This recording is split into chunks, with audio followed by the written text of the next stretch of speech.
नमस्कार दोस्तों, पीसीएस गुरुजी में आपका स्वागत है। दोस्तों, आज एक बहुत ही इंपॉर्टेंट क्वेश्चन पे डिस्कशन करेंगे। दिन में कम से कम 8 से 10 बार मैं इस सवाल से रूबरू होता हूँ। लगभग हर दिन मुझे जो भी कॉल आते हैं, उसमें एक ही तरह से बात की जाती है। वो ये बोलते हैं, सर, मैं एक जॉब करता हूँ, मैं प्राइवेट सेक्टर में जॉब करता हूँ। मेरी फैमिली है, मेरी एज 30 साल से ज़्यादा है, बट मैं अब पीसीएस की तैयारी करना चाहता हूँ। अब मैं पीसीएस अधिकारी बनना चाहता हूँ। आईएएस की तो एज निकल गई है, बट मैं पीसीएस का एग्ज़ाम क्रैक करके एसडीएम बनना चाहता हूँ। बट मुझे समझ में नहीं आता है कि मैं तैयारी कैसे करूँ। मेरी बचपन से इच्छा थी कि मैं आईएएस बनूँ, पीसीएस बनूँ। मेरे पापा चाहते थे, मेरी मम्मी चाहती थी कि मैं आईएएस, पीसीएस बनूँ। बट जैसे-जैसे ज़िम्मेदारी बनती गई, जैसे-जैसे समय गुज़रता गया, फैमिली रिस्पॉन्सिबिलिटी की वजह से मुझे नौकरी करनी पड़ी प्राइवेट सेक्टर में।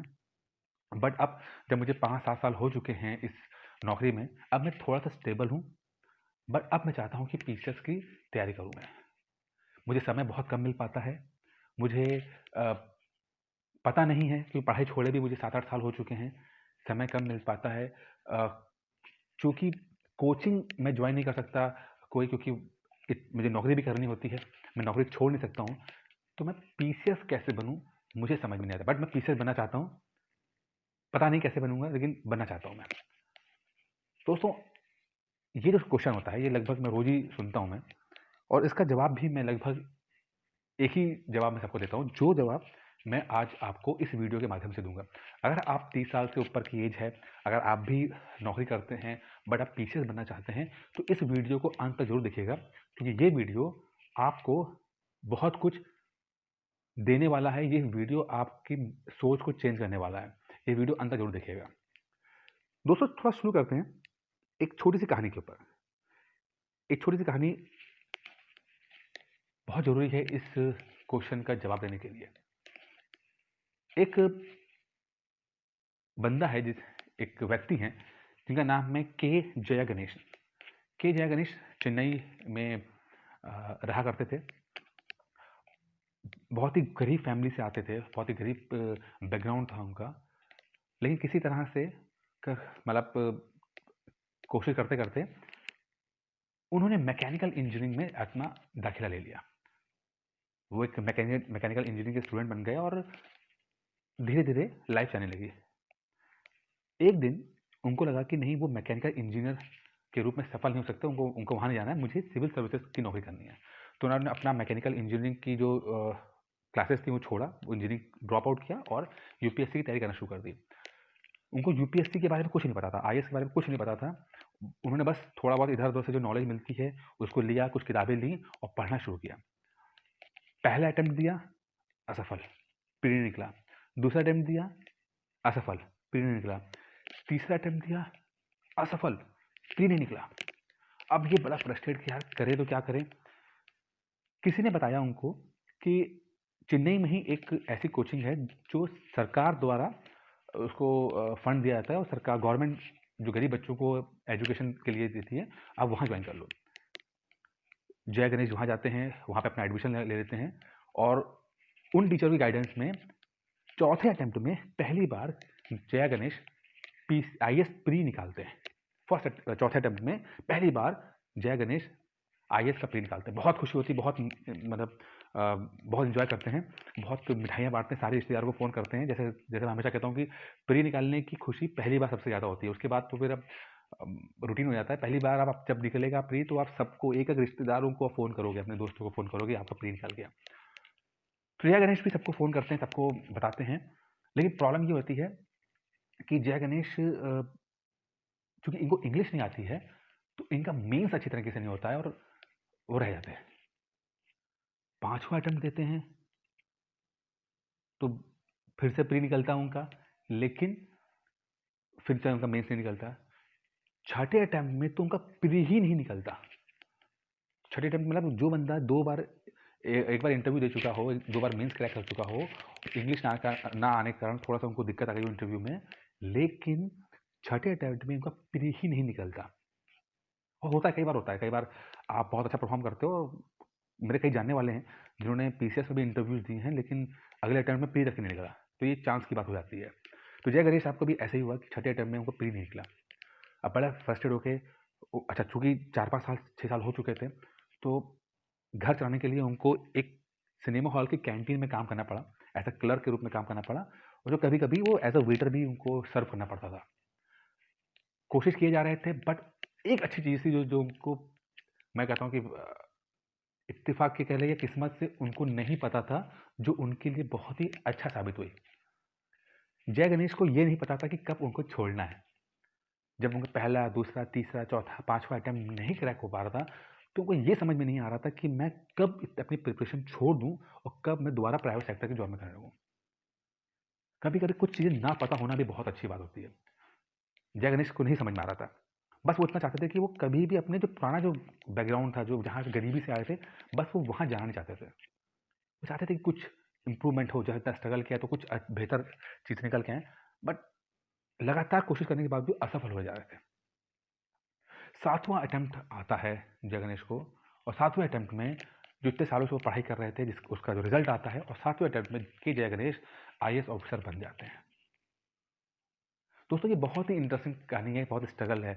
आप आज बोल सकते हैं कि हाँ भाई जय गणेश को आईएएस बन गए ये है वो, लेकिन वो जो फेज़ है, जो में स्ट्रगल का फेज़ है, वो उन्होंने बाकायदा बेखूबी निभाया और सबसे अच्छी जो 2 चीज़ें हुई हैं, पहला तो उनको ये नहीं पता था कि उन्हें कब छोड़ना है और दूसरा उन्होंने छोड़ा नहीं, उन्होंने तैयारी छोड़ी नहीं है। सिविल सर्विसेज़ में इंटेलिजेंसी मैटर नहीं करती है। मैं नहीं मानता कि जय गणेश साहब जो हैं, वो बहुत इंटेलिजेंट इंसान हैं, मैं नहीं मानता, नहीं है। नॉर्मल आईक्यू होगा, नॉर्मल सी चीज़ होंगी उनकी, लेकिन सबसे इम्पोर्टेंट है कि सिविल सर्विसेज़ में आपकी इंटेलिजेंसी का टेस्ट नहीं होता है, सिविल सर्विसेज़ में आपके पेशेंस का टेस्ट होता है। अगर हमें पेशेंस है लगे रहने का, अगर पेशेंस है असफलता को झेल जाने का, आप 100% आईएएस ऑफिसर बन जाओगे। तो वो लोग जो लोग 30 साल से ऊपर हैं, जो लोग अ, अपना स्ट्रगल करते हुए, अपनी नौकरी करते हुए, बीवी बच्चों को पालते हुए पीसीएस की तैयारी करना चाहते हैं, तो उनके लिए सबसे इम्पोर्टेंट जो चीज़ होगी, जो मूवमेंट होगा, वो होगा आपको किसी भी हालत में अपना पीसीएस प्री निकालना है अपने पहले दूसरे अटेम्प्ट में। जितनी जल्दी पीसीएस प्री निकलेगा, उतना बेहतर होगा। पीसीएस प्री कोई बहुत इंपॉर्टेंट चीज़ नहीं होती है।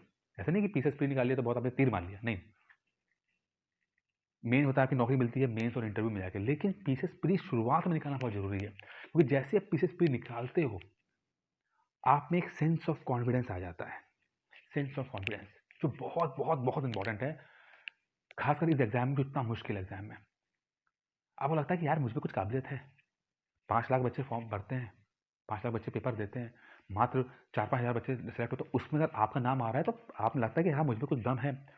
आप अपने आप को थोड़ा सा तवज्जो देना शुरू करते हैं, जो अभी तक आप अपने आप को इग्नोर कर रहे थे या एक अपने आप को उतना वेटेज नहीं देते थे अपनी नॉलेज को, पहली बार जब प्री निकालते हो तो आपको थोड़ा सा लगता है कि हाँ मुझ में कुछ दम है, तभी तो मैं 5,000 बच्चों में आया हूँ।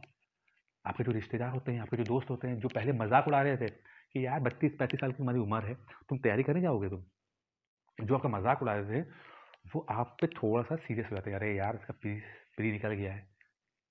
नौकरी नहीं लगती है प्री निकाल के, लेकिन एक एक्सेप्टेबिलिटी आती है सोसाइटी के अंदर, फैमिली के अंदर, आपकी बीवी, बच्चे, आपकी फैमिली, आपके माता-पिता, आपके दोस्त यार, आपको सीरियस लेना शुरू करते हैं।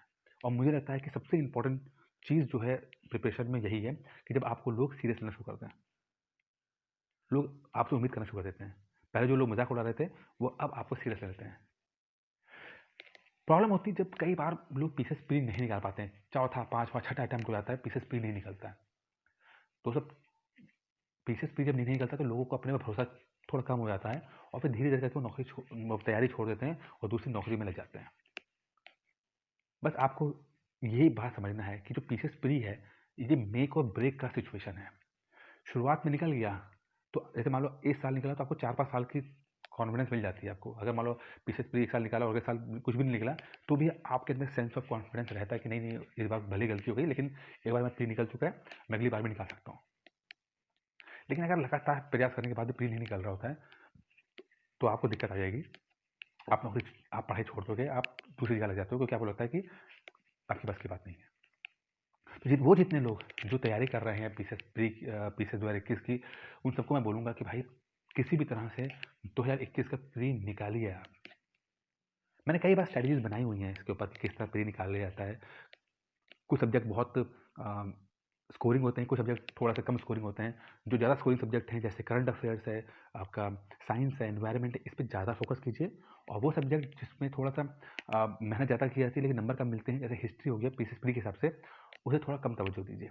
सारे क्वेश्चन की वेटेज बराबर है, 150 क्वेश्चन आते हैं, 120 क्वेश्चन के लिए ट्राई कीजिए और आराम से आपका 100 से ऊपर क्वेश्चन निकल जाएगा। आपको 25-30 क्वेश्चन छोड़ने के लिए ही होते हैं, उसके पीछे मत भागिए। जो स्टैंडर्ड बुक्स होती हैं उसके लिए मैंने बुक लिस्ट वाला वीडियो बनाए हुए हैं, आप वहाँ जाके देख सकते हैं। अगर कुछ दिक्कत आती है तो नंबर जो 8317040152 है, ये नंबर जो लिखा हुआ है, इस पर आप मुझे कॉल करके मुझसे बात कर सकते हैं। बट किसी भी तरह से पीसीएस प्री क्रैक कीजिए, आपकी ज़िंदगी चेंज हो जाएगी पीसीएस प्री निकाल के। नौकरी नहीं मिलेगी लेकिन ज़िंदगी जरूर चेंज हो जाएगी, लोग आपको सीरियसली लेंगे, आप अपने आप को सीरियसली लोगे। जो आप स्ट्रगल आपका 3-4 साल का होता है वो आप हौसले से कर सकते, कॉन्फिडेंस से कर सकते हैं।